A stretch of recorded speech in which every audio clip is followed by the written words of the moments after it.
How to withdraw money from Coinbase. It's quite easy, you can follow this process. First of all, what you need to do is open up Coinbase. You can see transfer on the bottom right hand corner of the screen. Go ahead and tap on transfer. After you tap on transfer, you can then tap on send crypto.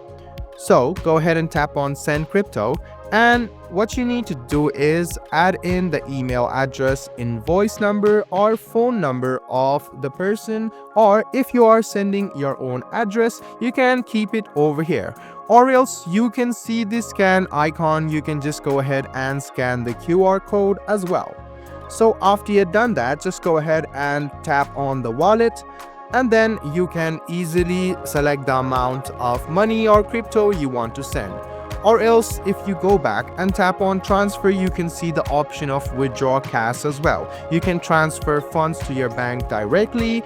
Go ahead and tap on it, but make sure that it is supported on your region, otherwise no wallet will be shown. So guys, this is how easy it is to withdraw money from your Coinbase account to your other account. So guys, I hope this video was helpful for you. Like the video, subscribe to the channel, and do hit the bell button for more.